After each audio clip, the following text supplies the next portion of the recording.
All right, here we are. Welcome back. I put up that our recording failed last on Tuesday. That can happen. It says that in the syllabus, and it's unfortunate when it does.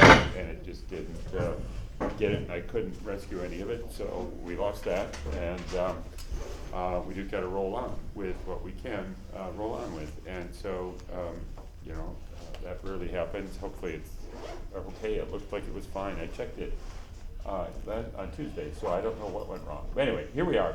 So people are working on their term paper. Some of you may have gotten it done, and you can turn it in here physically, or you can email it to me.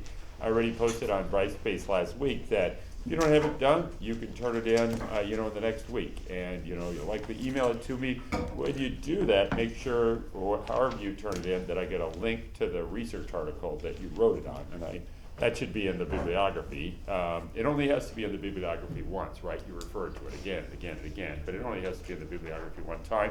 And then again, I just get mountains of emails these days, but I'm looking for emails from individuals in the class who need some help on it. And we're plugging away at it, and everything that I've seen so far, with what people are working on, and how things are going, it looks positive. And Ali asked a question on Tuesday, about, I think it was about the final exam, that reminded me to say, both on the term paper and on the final exam, remember to kind of pause and take a breath and back up, because, we have rolled into a lot of biology this semester that you just had never heard of before.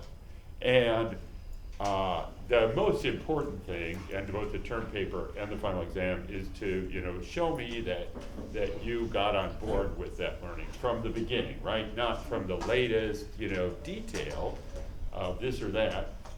You want to get to those details in the term paper and final exam, but you just really, and it's really contrary to you want to score the points and be done, and but back up and explain it, put it in context. That's the big goal on the term paper, is write it as if you're writing it to a classmate, but a classmate who you're with at, kind of at the start of the semester, where you're like, I gotta tell you about these orthologs, because, you're gonna be learning about them, or you kind of have heard about them already.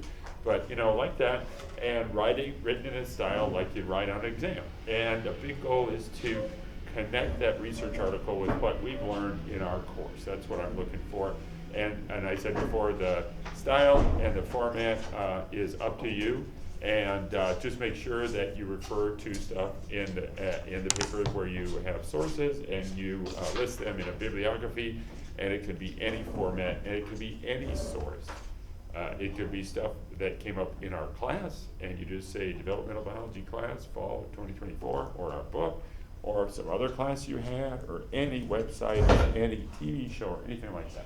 Okay, and if I can help with that, let me know how it's going. Okay, so I handed back exam 2, and it's really important to go over those, because the final is going to be that same style, same format, and it's going to mostly be over the whole course.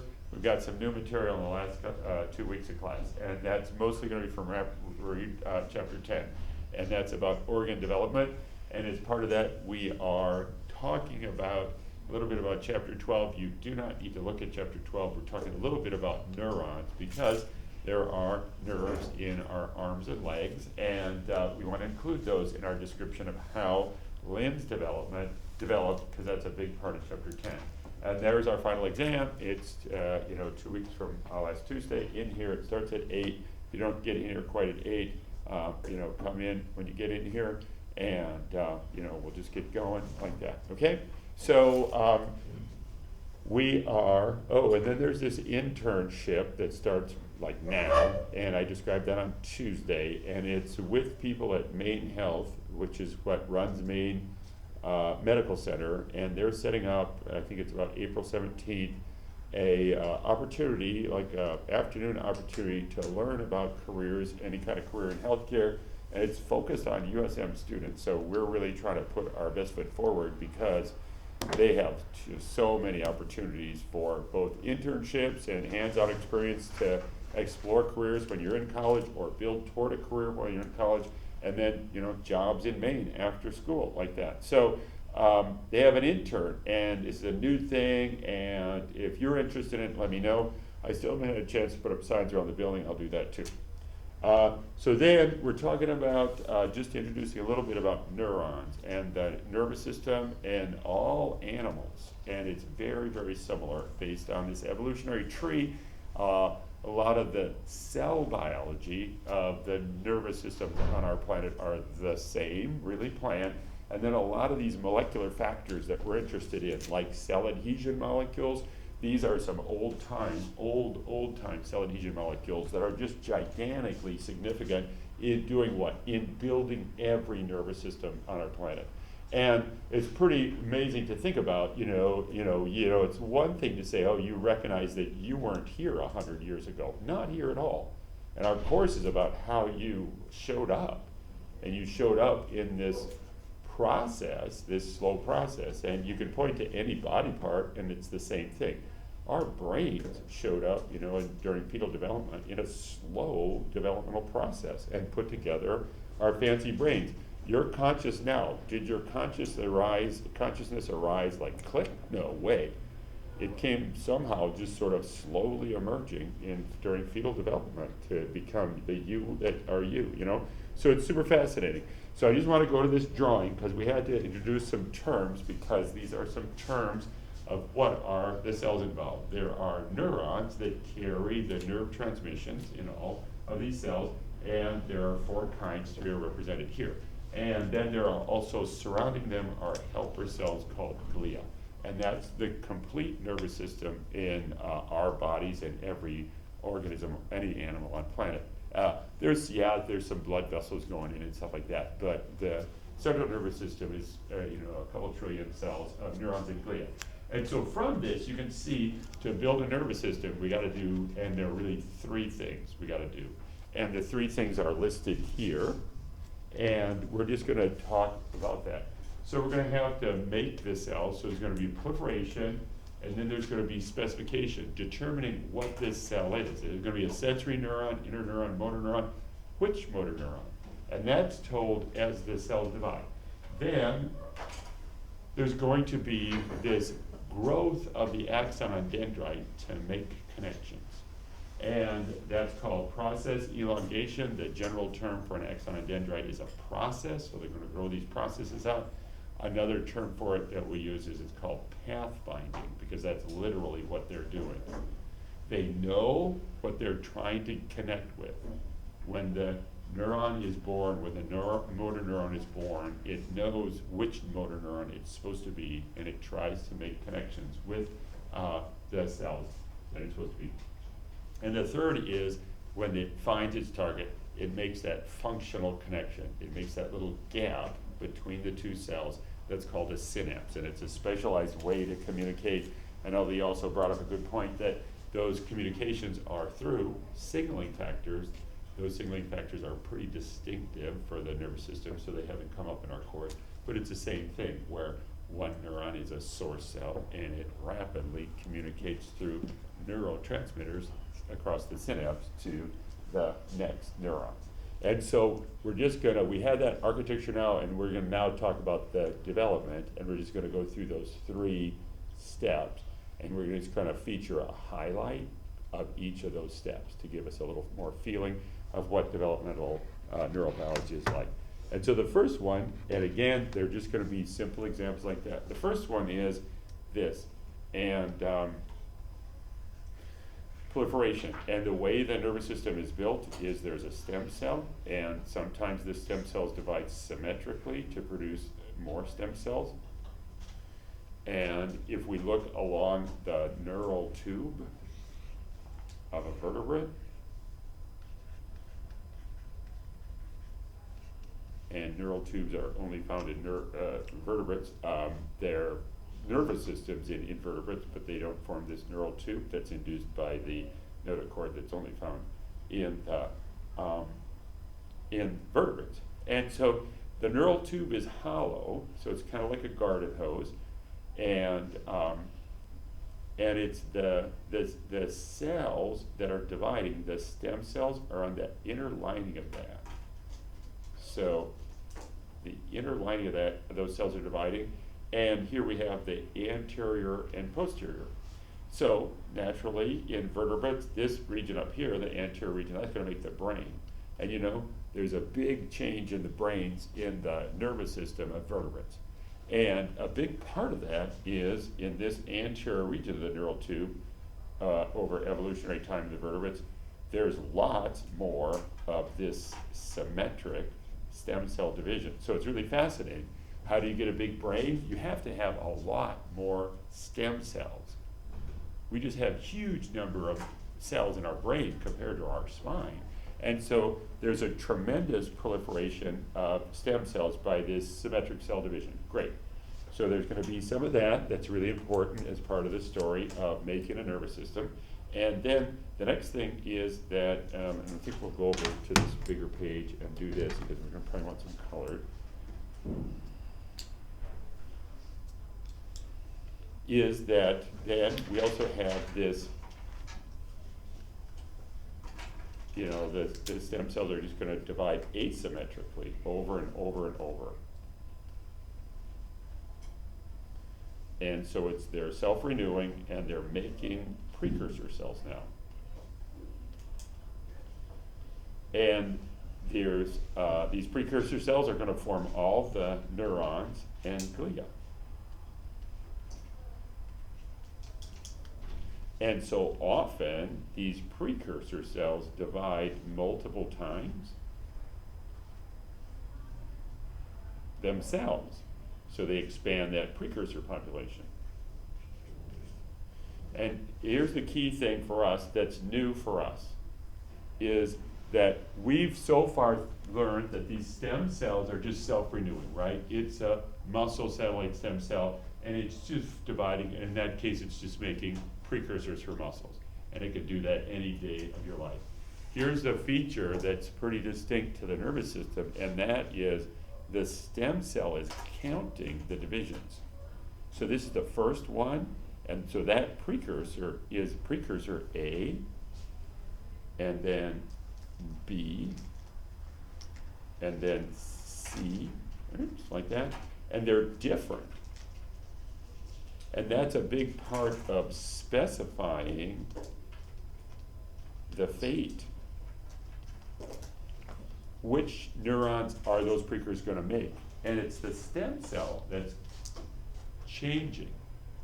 So it's it's the same classic stem cell for us, but in counting its divisions, it's changing, and it's making a somewhat different precursor with a somewhat different fate, right? So we know about fate, and the fate is changing of the precursors each time. And scientists have studied this, and they're just really, really amazing modern techniques to study it. Here's just a quick note. We learned at the start of our course that you could make a transgenic mouse with the muscles that glow green, right?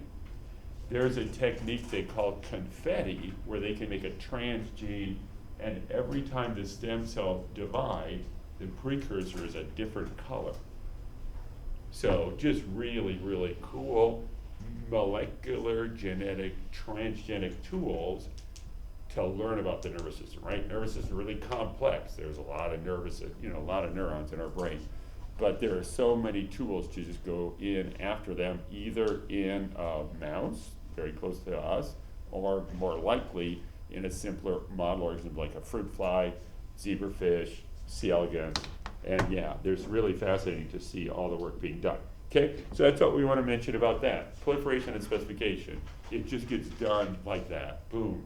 And you can see that in simpler organisms. It's an old-time strategy in developing nervous systems on our planet, is just have stem cells divide and produce a different, slightly different precursor with a slightly different fate each time. Okay, so then here's the next thing, and we'll talk a little bit about this. And this is this process elongation. And so just so you understand what that is, let's just draw that idea out. So, well, we could add, actually, we'll just take one of these precursor cells, right?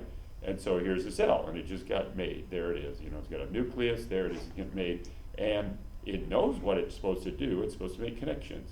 And so it's going to start having the axon and dendrite grow out. and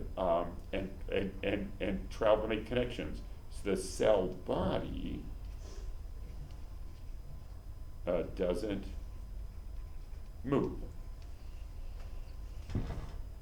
It makes connection by having those processes grow out, the axon and dendrites grow out. And we're going to zoom in on that. And that region, the growing tip, is called a growth cone. And that's what's doing the navigating, right?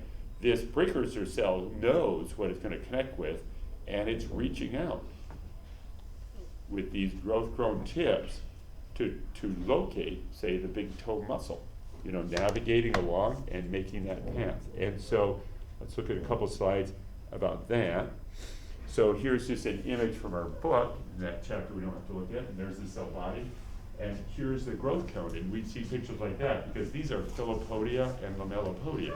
It's growing out exactly the same way that a neural crest cell migrates. That drawing from the neural crest cell is happening right there in the growing tip. So it's reaching out with those dynamic filopodia, and it's undergoing chemotaxic, so it gets a lot of filopodia going out, so it becomes this sheet of lamellipodia that's reaching out, and it's reaching out because it's pushing cell adhesion molecules out ahead of it on the cell membrane, and if they make connections, that stable connection is they communicate into the cell through a short-range direct contact chemotaxis, because it's going through chemotaxis, just like the neural crest cell. So if you had to draw, if you said draw a growth cone on the final exam, you just say, yeah, you're just drawing that neural crest cell migration.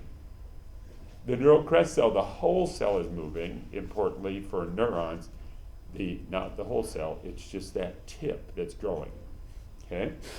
And scientists learned about this hugely in simple model organisms.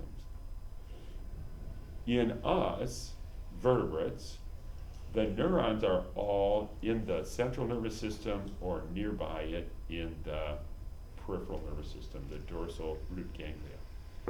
They're all, people say that's where they're born, and they don't move around. They send processes out, axons and dendrites out, but they don't move.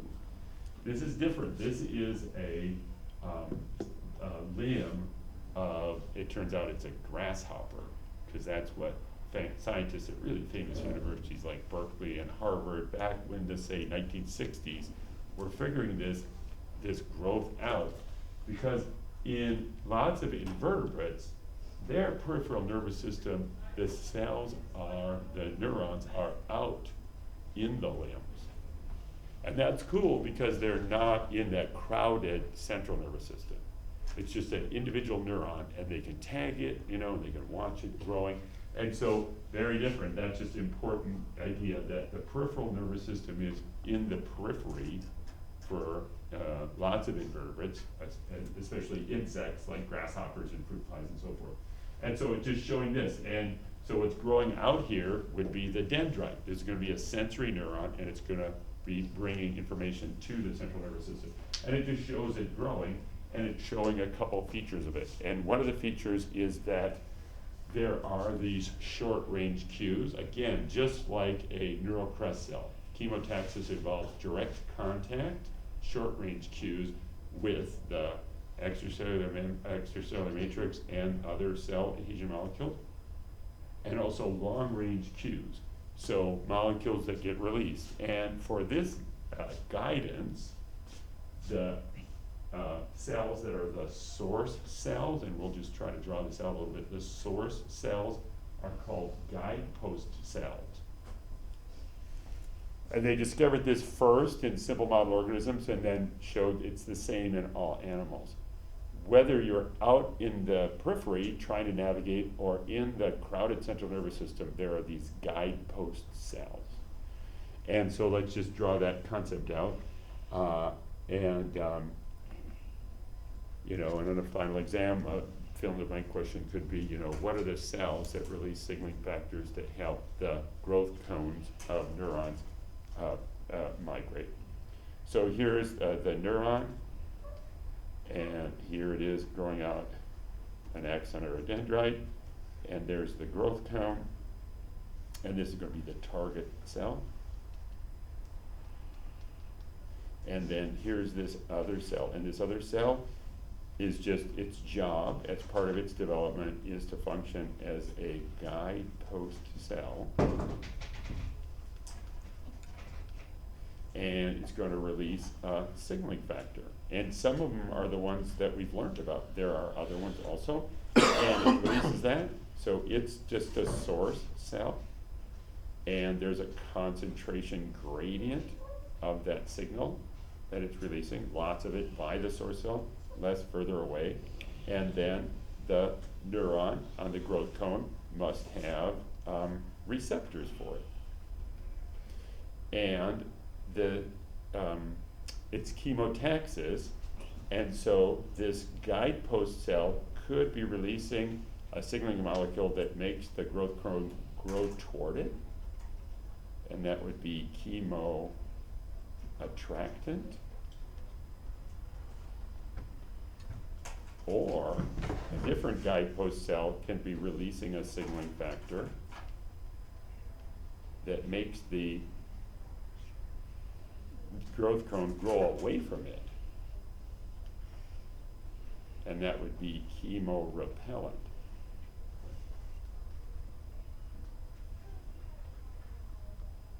So it's another guidepost cell.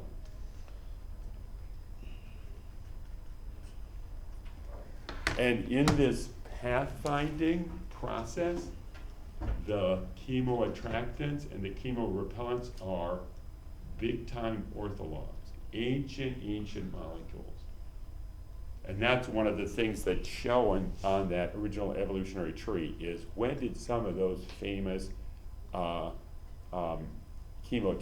long-range factors evolve? And the answer is a really, really long time ago. What that says is we can look at simple model organism nervous system like a fruit fly, and we can learn so much about our own brain and our own body and how we do things like learn and so forth like that, because that involves changes in the central nervous system. So it started out here, finding that stuff out, right, where you could, it's just not a crowded place. And then they got more tools, that happened like this is 60 years ago. And now, more and more tools to study it in more detail and tackle more complicated nervous system. And the story's just the same. And so we're going to just learn these examples. Okay? And it's just as simple. There are 4 things for us to learn. There's going to be 2 direct contact short-range factors that the cell's making direct contact with. The growth cone has cell adhesion molecules on its surface, and those short-range cues include both a chemoattractant and a chemorepellent. One of the chemoattractants we already know, cadherin, is a super famous contact chemoattractant. Grow this way. It's an example of a breadcrumb trail where you're like, grow this way. A new term for us is the direct contact chemorepellent. It's a new cell adhesion molecule. It's that one, and I'll write that out so we could make that and you could see that. So, meow, meow, meow, meow. So for us, for the direct contact, and maybe we'll just keep this on here, but we'll draw it in here. For the direct contact that's chemoattractant,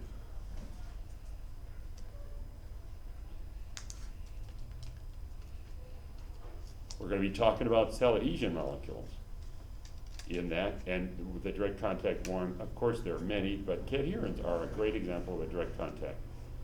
And then for a repellent, direct contact repellent, we're going to have this, and it's ephrins. And so, we learned about 3 famous cell adhesion molecules, cadherins, integrins, and CAMs. And then this is just another one, and it's a big gene family. It makes proteins on the cell membrane. And it's another one, and it's just another, it's really, really famous, especially in its role in the developing nervous system.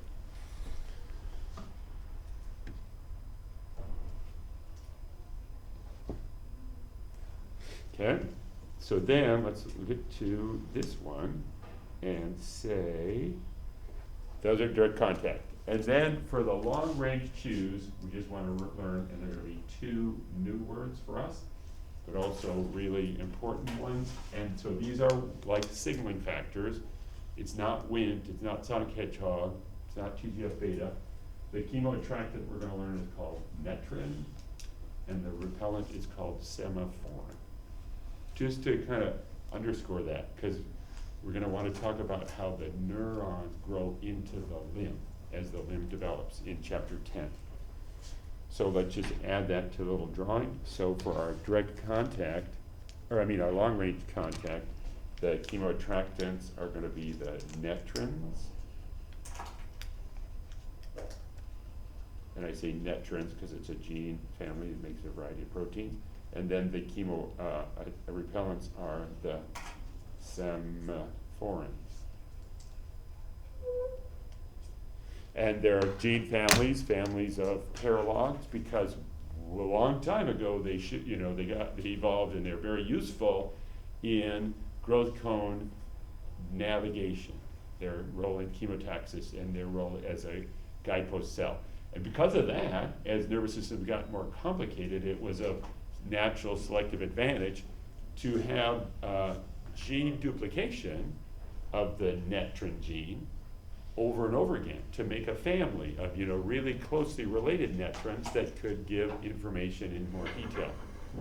Because what happens in the nervous system development is that the cell will grow toward a guidepost cell, and when it reaches that, it'll grow toward the next guidepost cell and the next, just like a little Lord of the Rings type of thing, where you're like, go, Bilbo, go, and it's an epic journey to get to the target.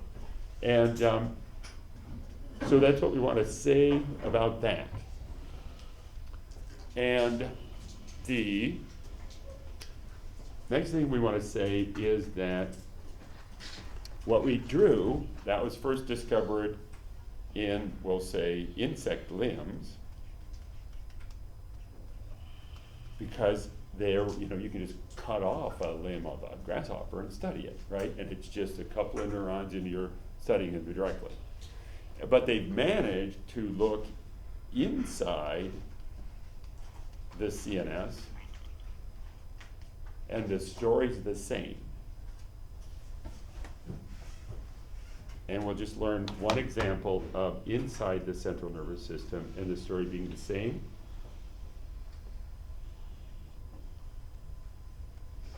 And so let's just draw a brain. So there's Zach's brain. Oh. And you see how big it is? Yeah, it's a big brain. Oh man, look at him thinking. So right, that there are these two hemispheres of our brain, right? So I made it look like a solid brain, but Zach's got an issue, right? He's got a big gap in the middle of his brain hanging out there, right? Two hemispheres, and then they're connected. And if you took some anatomy and physiology, and we don't need to write this term down, but you might have heard this called the corpus callosum, and it connects the two sides of the brain. So there are a lot of these axons and dendrites that go from the left, brain to the right brain, communicating between them. Yeah? And there are cells here. Let's see, that's the midline, right? And there are some cells here that are called midline glia. And these midline glia are guidepost cells that release netrins. And if you just take a mouse and you make a transgenic mouse that has a knockout of the netrin genes, it doesn't have that connection. It has two brains, two half brains. The netrins are super critical in building the brain and connecting it. And who the source cells are these helper glia. So it's really important for us to have an example. Helper glia. They're helping our brains right now, but they also help dramatically in the development of the nervous system. Yep. So does not having that connection affect the brain? That's a really good question, because like, I don't know, say the 1940s, doctors thought it was a good idea just to cut that connection. And they cut it for some people that I think had really bad, what's that called when a person gets really strong seizures? Epilepsy. Epilepsy, I think. They actually cut it. And you can Google that, because it's really fascinating, because it really affected the person. They were okay, but they were now had two brains going. They had some issues. Yeah, because, it was the olden days and they were doing the best they could. Yeah, but so big effects, yeah. So we'll just learn that, just the idea that they started out, in simple insects, and they found these things by, working on the limbs like that, where they could really figure it out.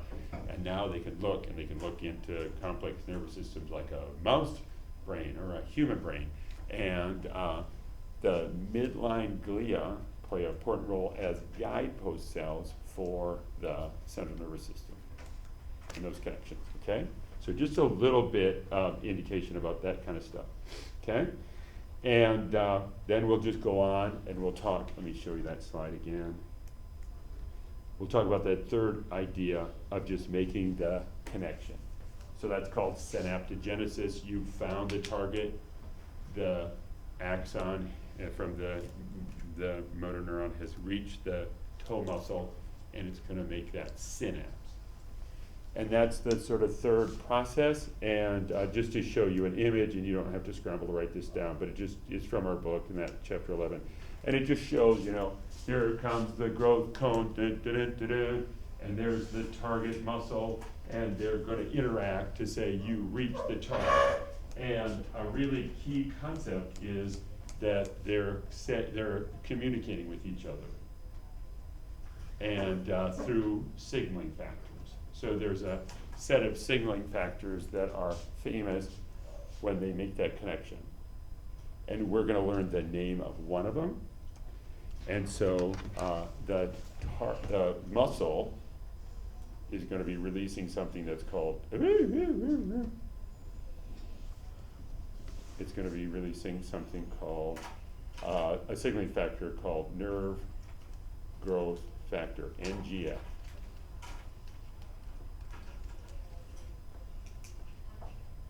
So it's playing a role as, the muscle is playing a role as a source cell, and then that growth cone and that neuron are the target cell. So the growth cone has the receptor for NGF, and NGF is, we could call it a survival factor.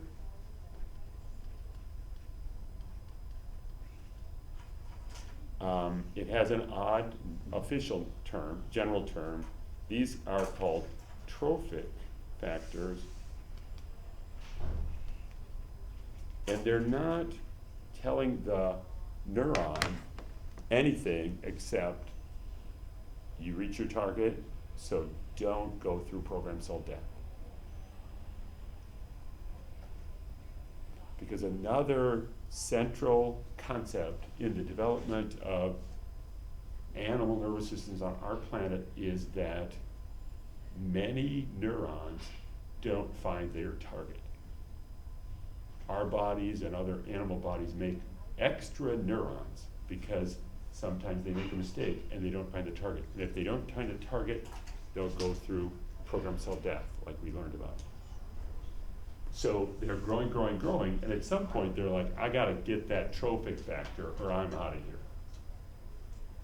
And like 30% of our neurons in our brain, when we're fetuses, die by that programmed cell death. It's just a dramatic decrease.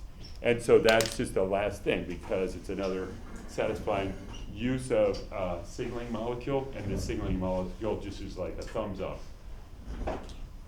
And so it's called a trophic factor, and it's like a happiness factor. You did it, good job, buddy, like that. And so that's part of this too. So just through that, we learned three kind of quick examples of the process of proliferating. When they're proliferating, the stem cells are changing so that they can make different precursors with different fates, one after the other. It's just a really cool strategy. Then they're going to find their targets through this pathfinding, this process elongation, and that involves interacting through direct contact or long-range cues with guidepost cells and so forth, either out in the periphery in limbs or in the central nervous system, like the midline glia. And the guidepost cells are secreting super important, super famous signaling molecules like netrins, chemoattractants, or chemorepellents. And then if you find your target, lucky you, because you're going to survive and make that connection and do that job for the rest of your life. So that's what we wanted to cover for the nervous system, with just one exception, and that is, I just want to mention this fourth type of neuron.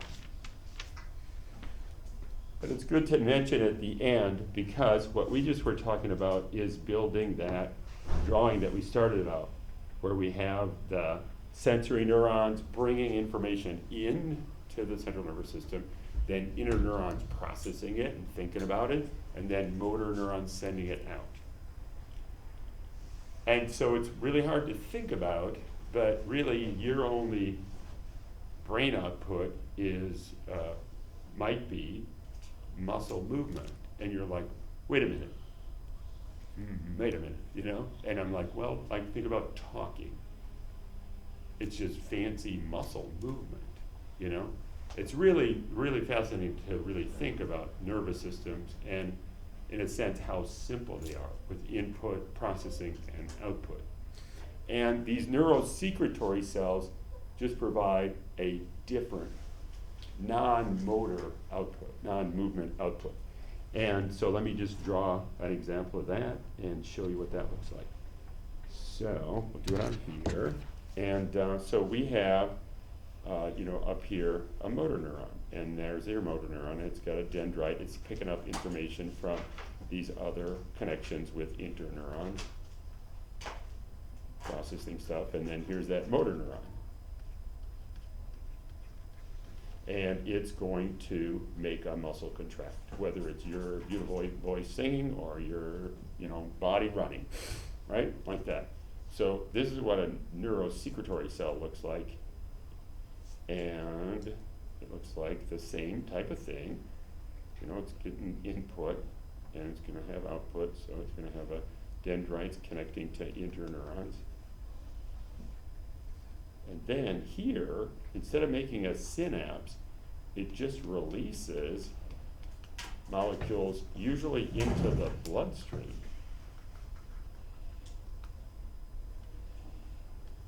So up here, what the motor neuron is releasing are called neurotransmitters.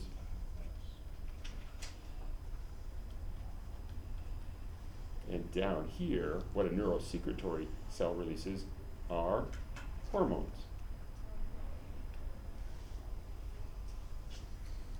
And so that's the other output of the nervous system, is it's regulating hormones. And there are a bunch of specific hormones that are released in that manner from neurosecretory cells. So there's a big, tight, really interesting relationship between our nervous system and our endocrine system, like that. And so I didn't even write it down here. So these neurosecretory cells, that's why they're called that. And that just provides the nervous system with actually just two outputs. And maybe I'm wrong, but I think that's right. And you think, I'm pretty fancy, I'm pretty cool, I'm writing a book, and I'm like, well, the only way you're writing is when you pick it up, pencil, or you type it out with your muscle movement. It's just weird to think about the input, the processing, and output of nervous system. And so we want to just pick up that and have some of that when we go into this chapter 10, because we want to talk a little bit about the vertebrate limb and the neurons that grow into it. So let's pause there. Again, you got to know the stuff we talked about in class. And if you weren't here in class on Tuesday, that means you should get notes from somebody because the recording failed, unfortunately. And The recording is not failing today. Look like that when I looked at it too big too though. So anyway, we're doing great. But do people have questions about that? Then remember that we're also preparing for a final, and you can interrupt anytime, you know, because it's also like a review type thing too. And we'll have time because now we're just going to start talking about chapter 10. And in chapter 10, there are really two things we're going to focus on. You're required to read it. The book talks about a variety of things. It talks about a variety of organs in us, like heart, you know, bloodstream, circulatory system, and so forth. And it talks about invertebrate, like fruit fly limbs and stuff like that. So read through that. You know, maybe there'll be a question or two on the final from the book that we don't talk about. In class, we're just going to emphasize two things. One, kidney development, and two, vertebrate limb development. And if we did this chapter earlier in the semester, we would have done an assignment about vertebrate limb development, because it's just a nice 20-point question type of question. It's just like, oh, draw this out, use some macaroni, like that, okay? So again, that's going to be our focus, right? And so we'll be able to get through that, because it turns out what we want to emphasize in kidney development is really a general truth in limb development. And so let's start talking about kidney development, and it's vertebrates. So all vertebrates have kidneys. There are some really big differences in the kidneys in vertebrate development. In other words, the kidney evolved a lot in vertebrates. But frogs have them, and remember we started, you know, fertilization, mitotic cleavage, and formoblastula, and gastrulation, then there's that virulation. Then we have the vertebrate phylotypic stage, where all vertebrates look really similar. We made the chicken model of that. That chicken model, made out of construction paper, had no limbs, right? The limbs and the organs come after the phylotypic stage. So it's good to loop back to that and appreciate that. The common body plan, that phylotypic stage, is common to all vertebrates. But then we see tremendous differences in vertebrate bodies. For example, really big differences in the organs. We have a 4-chambered heart. Not all vertebrates have 4-chambered hearts. They all have a heart as part of the circulatory system, but they're really big changes. I think fish have a 2-chambered heart. I think reptiles have a 3-chambered heart. You know, really similar but different. So we'll make a little comparison like that. That's definitely true in the kidney, and we'll talk about that a little bit. But it's all developing after the phylotypic stage. So we are starting to see this tremendous diversity. And, you know, when we think of our bodies and our dogs and cats' bodies, oh man, they're all mammals. So lots of similarities in the organs and the body plan. 4 limbs, right? But we're talking about all vertebrates, so we're talking about vertebrates that never had limbs, right? Fish. And so there's really big differences, because this is after the phylotypic stage, and we start to see the diversification of the body plan, okay? All right, so that's one reason why the limbs get put in here, because they develop at the same time, and it's after the phylotypic stage, and there are really interesting differences that are starting to pop up, right? Because now we'll have limbs, but then there'll be differences, right? The limbs will all be homologous, but we have wings and 4 legs and arms and so forth, yeah? So here's just a rough look at the kidney development, and it's going to be like in a mouse, in a mammal. And what the message here is just going to be that the bottom line is there are 2 cell types that grow together. And they're different. They're coming from different places, and they are different cells. So remember, through most of our course, we started early in embryos, and the cells were really, really the same.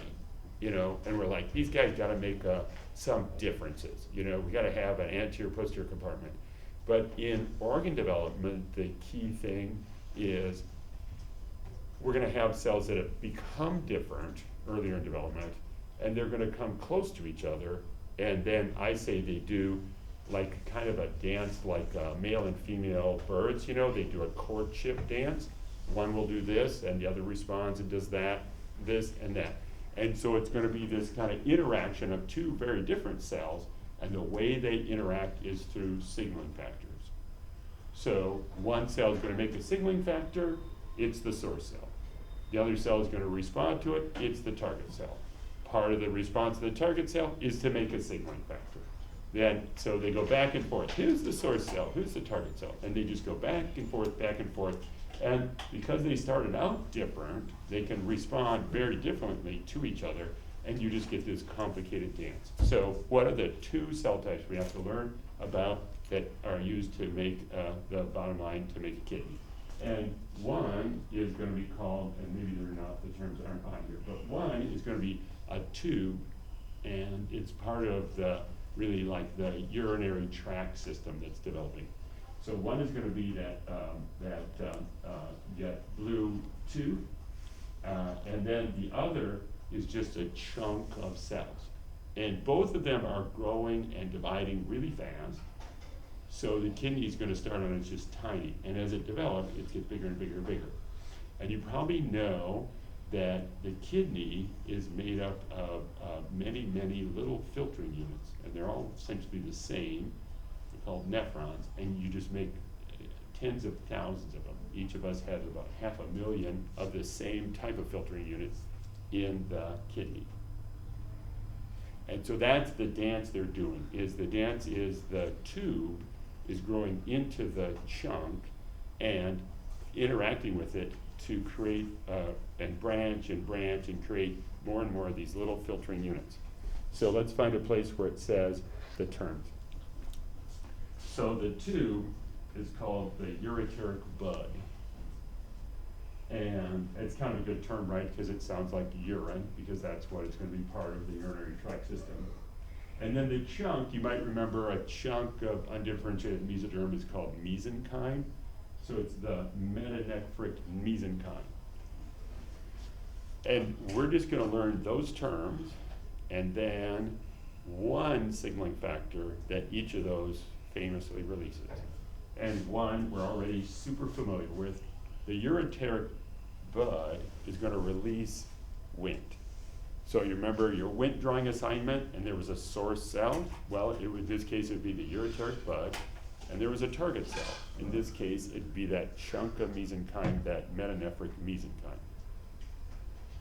And then we're going to learn one term, and it's a new term for us, and it's a signaling factor called GDNF.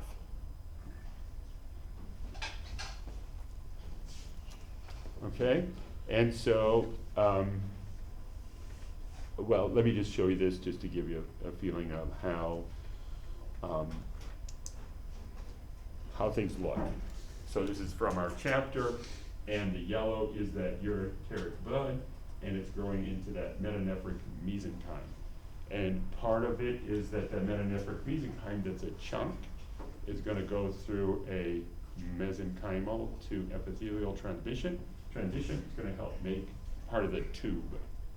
So they're teaming up to make this structure. Late in the game, the blood vessels will grow in, right? Because the kidney is going to filter waste from the blood. That's a late story. The big story is let's build these nephrons, and then we'll have them attracting the bloodstream, the blood, vessels.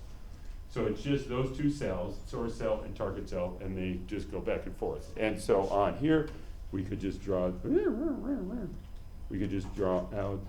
how does that work? We can just draw on here that the yellow is going to be releasing Wnt. Get this going. So that yellow, those yellow cells, they're releasing Wnt.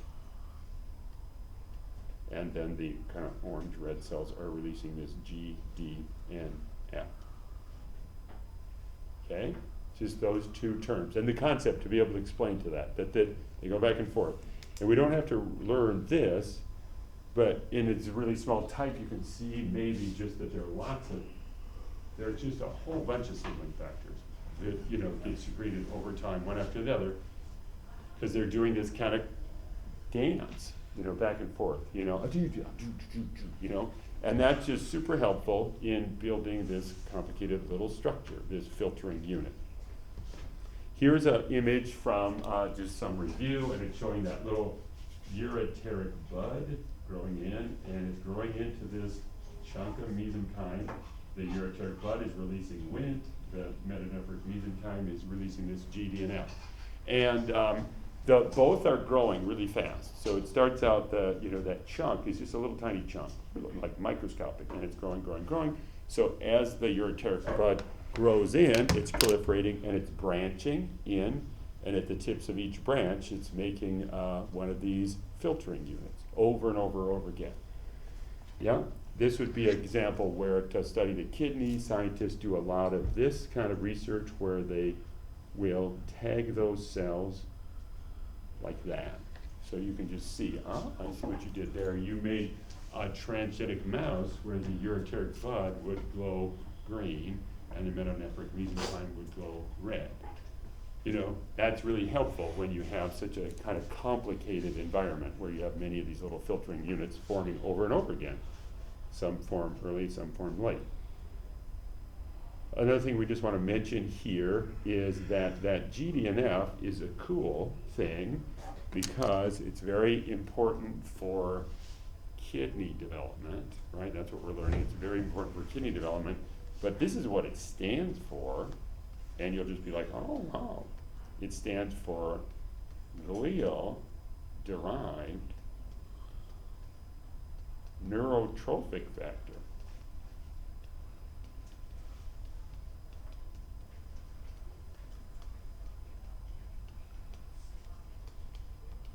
It was originally discovered in the central nervous system as one of the things we just talked about. One of those trophic factors, those happiness factors that glia make in the central nervous system to tell the neurons, you're doing great, hang in there, don't go through programmed cell death.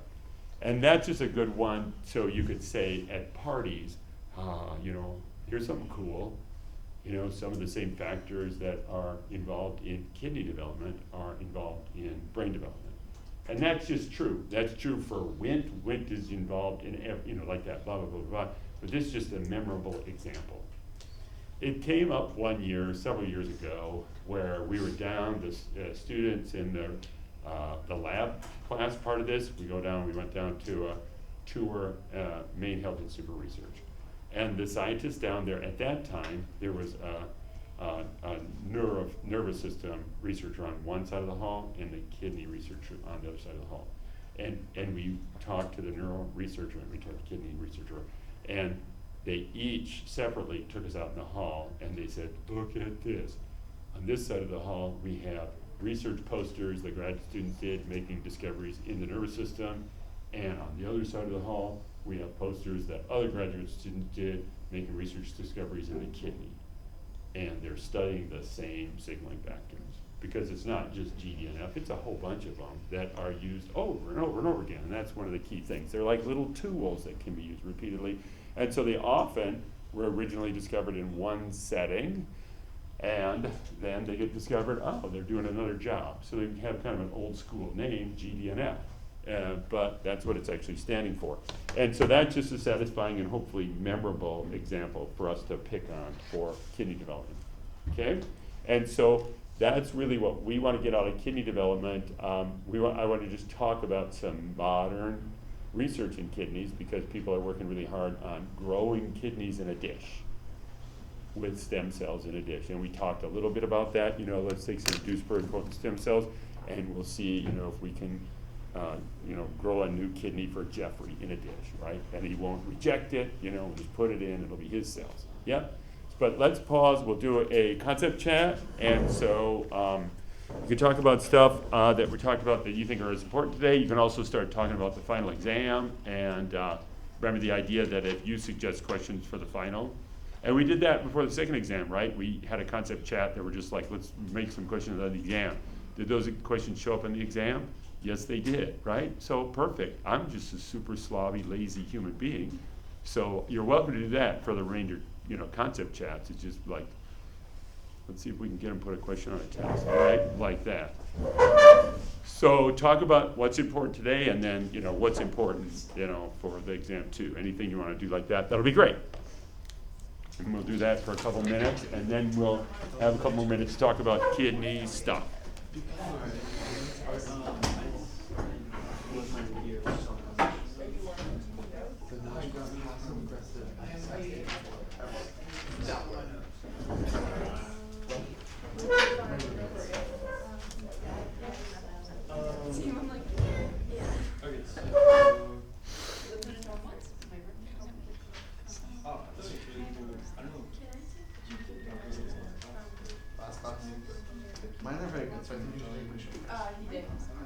Nathan emailed me and was like, will you send me the notes? And I was like, sure. And I had to like type out and explain like what I was. Yeah, so it's just from like this line.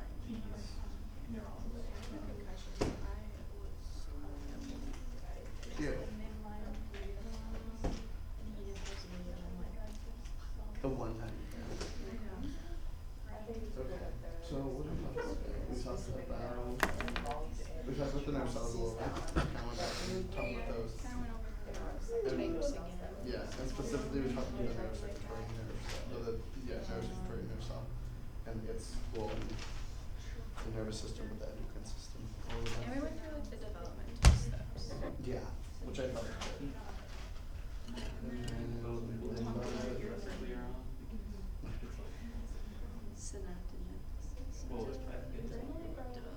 Yeah, there's proliferation. And the nerve secretary cells, like you said, just kind of stuff. I was like, I'm paying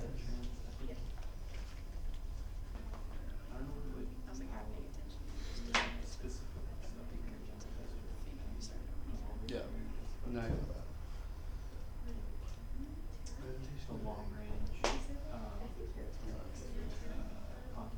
I just feel like I don't.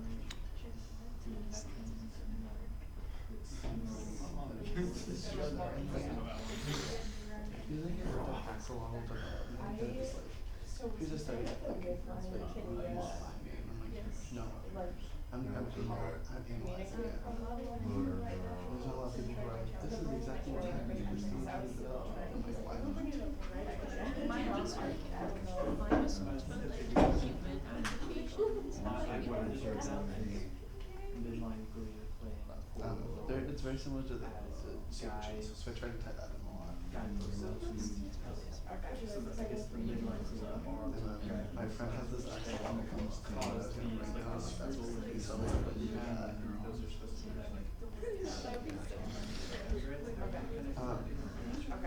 did you eat?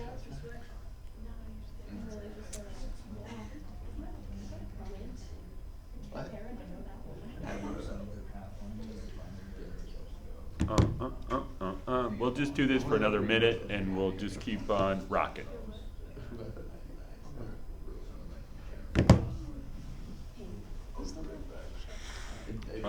So Nathan, what's one thing that your group talked about?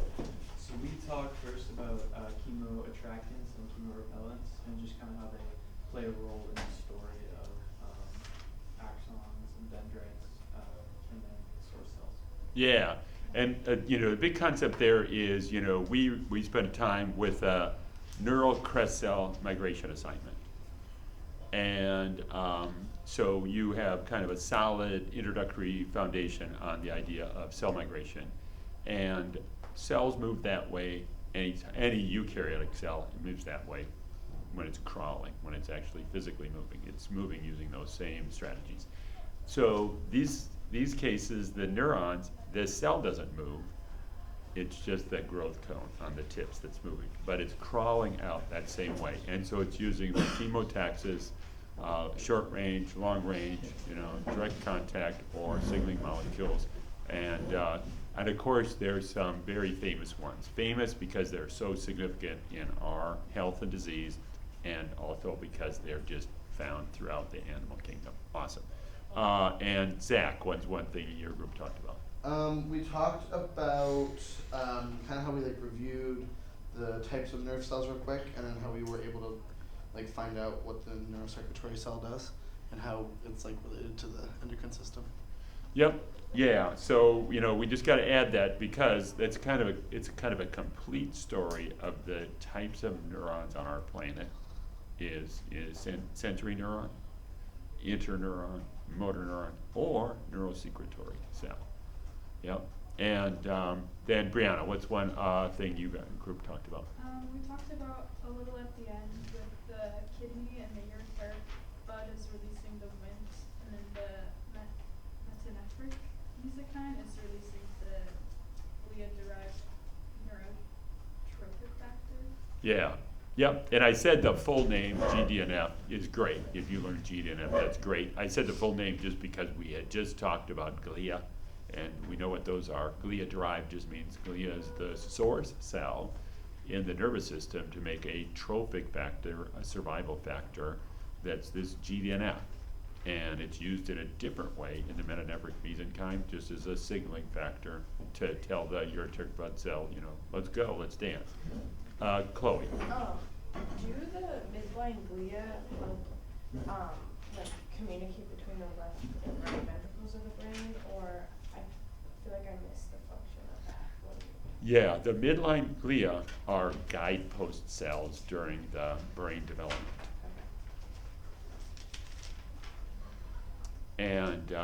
And so just think about it like that. Here's, I'll just show you some slides that, you know, we won't talk about, but just show you some slides just so you, well, I guess we'll talk about them a little bit, just to see this. So this is just a slice of developing fruit fly larvae, and we learned about this when we saw the dorsal and ventral development story. And we learned that the most ventral cells, their fate are, they're mesoderm, and they're gonna fold in during gastrulation. And we just learned in general that as you go from ventral to dorsal, the cells have different fates. And they're different because there's this big conflict between the secreted DPP signaling factor that's trying to make everything ventral, and the ventral secreted factor SOG, short gastrulation. Short gastrulation trying to block it. And they make these gradients so that you can have a variety of fates from just dorsal ventral. So just take a look at this. When this goes in, now, you know, this stripe folds in. So then these two tan stripes flanking it, they zip together, and now they're the most ventral. And they're called neuroectoderm because they're going to make the central nervous system, and you're going to have a left part and a right part. It is in fruit flies, but the left part of their central nervous system, right part, are actually zipped together. So you can see they're really kind of, there's a really distinct midline there. And that's true for other organisms. They create it in different ways, but that midline is used as a real guidepost. And that's the message. You know, it's a real organizing guidepost. Because within any central nervous system, the axons and dendrites grow out in only two ways. As complicated as our bodies are, they're really just two ways that they grow up. And one is they think they're going to cross the midline, and the other is they think they're not going to cross the midline. And that's kind of the fundamental thing. So that every nervous system, as complicated and busy as our brain and our spine are, they're really set up like the streets and avenues of New York City. Streets going crosswise, I think, right? And avenues, yeah, going up and down, like that. And there's this fundamental architecture, bottom line architecture for all the central nervous systems is we got streets, we got avenues. And that's the starting point for all of the navigation. The way it works is, initially, all of them grow toward the midline. They're all attracted to netrin, and some of them cross the midline, and others don't, because of the details of what they know they're trying to find, the connections they know they're trying to make. So just to show you some pictures of that, on the left, that's a wild type fruit fly nervous system, and it's just stained with that brown stain. And you can see it's streets and avenues.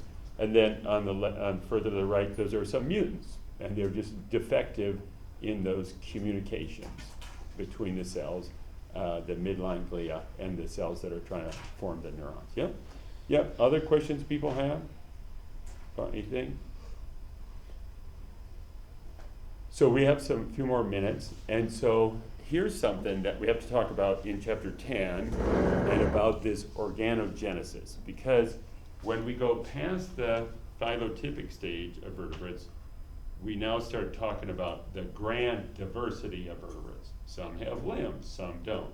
The ones that have limbs have a variety of limbs. Some that had limbs, like snakes in evolution, or whales and dolphins in evolution, have lost those limbs, some of the limbs, and turned them into flippers, 4 front flippers, and the hind limbs are just gone, right? So lots of diversity. And so Rachel Simons, and raise your hand if you know that Rachel Simons is a cool teacher. Yeah, not just teach, you know her, she's a cool teacher. Every other spring, not this spring, but next spring, she teaches a course called Comparative Vertebrate Anatomy. So she looks at the final anatomy of vertebrates and makes these comparisons. And so this chapter 10 is really kind of, you know, kind of married to that course. Because we're talking, oh, you're gonna form a kidney? Well, let's just look at this slide, because in Rachel's class, she'd show this, that in these really primitive vertebrates, they don't have a metanephric mesenchyme. They have a different place called a pronephric duct that forms a really simple filtering unit that's a primitive kidney in primitive simple vertebrates. Then you have these vertebrates, and they make that pronephros, but it degenerates. Then they make a mesonephric duct. And you can see this is anterior posterior. And that's their adult kidney filtering unit. Then you have us and other mammals and so forth like that. We make a mesonephros that degenerates and make a metanephric metanephric kidney, like that.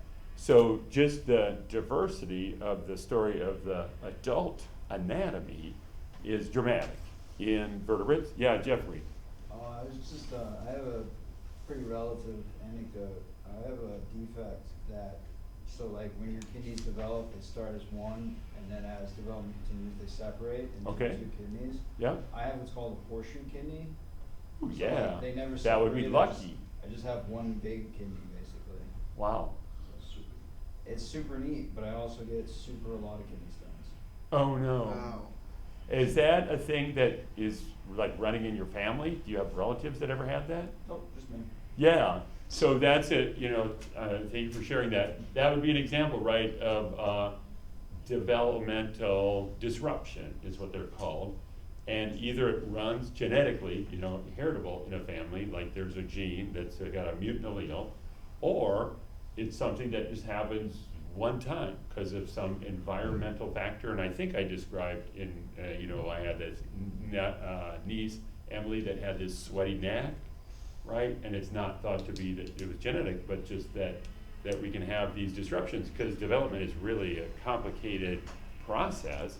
And part of the story is that scientists will emphasize in development that animal and plant development is robust. And what they mean by that is there are lots of backup plans. So we've just focused on, let's get this done. But in truth, there are lots of ways to sort of reset and get things back on track when things get disrupted. So that it's unusual to have disruptions like that, but that's really really interesting. I've certainly never heard of that.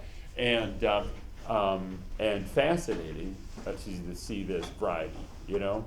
I was just texting with my, I won't provide that example because it's a personal sort of medical story out there in the community and you don't deserve to hear it. Yeah, but anyway, yeah, that these disruptions can occur during development like that, and alterations and variety, you know, of stuff like that. And so this is what would come up in, and we're doing great, you know, we just have a couple more minutes, but let me just say that's what Rachel's class is about. She started out, you know, as a physiologist looking at the anatomy of the mature organism.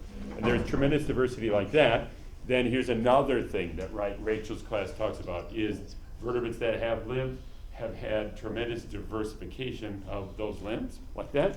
Then here's another example that I mentioned, and that is here are some range of hearts, fish, 2-chamber heart, amphibians and some reptiles, 3-chamber, birds and mammals, 4-chamber, you know, like that. So Rachel, you know, takes deep dives into those, and it's mostly comparative anatomy and physiology, but she has to talk some about the development because there's a big origin of the story in the development, like that. And again, it's the comparative vertebrate anatomy. I just pulled this off. I'll just read this to you in the last 1 minute we have, just so you can see, and we have a couple minutes, but I'll just read this. So the pronephros, mesonephros, and metanephros, and we're not emphasizing that at all. That's her course, right? That's where we stop. We just emphasize the kidney, wind, GD and F, that's what we love. and the ureteric bud and the metanephric mesonephros. So don't sweat this, but just see this because we're beyond the phylotypic stage, and so we're talking about the diversity of vertebrates. Pronephros, the earliest and most primitive kidney, consisting of a non-integrated nephrons that filter waste into the coelom. Funny place to filter waste, right? Slowing cavity. In humans, the pronephros is rudimentary and appears at the end of the 3rd week of development, but is replaced by the mesonephros after the 3rd and halfway. Mesonephros, the primary excretory organ during early embryonic life, so in us, it's functional, consists of integrated nephrons with a Bowman's capsule or Bowman's space to collect waste. Mesonephros is functional in adult higher fish and amphibians, but only during embryogenesis in mammals, right? So, if somebody says, oh, I'm pretty skeptical about evolution, you say, well, what do you think's going on in this story? These relationships here are a story of evolutionary change in, modern existing organisms. Metanephros, the permanent and functional kidney in higher vertebrates, it arises caudal to the mesonephros at week 5. Development becomes mature enough to secrete urine around week 10. The metanephros is derived from the ureteric bud. Yay! And the metanephric mesocyte. Yay! All right, so we got to stop and working on your term papers, and hopefully can have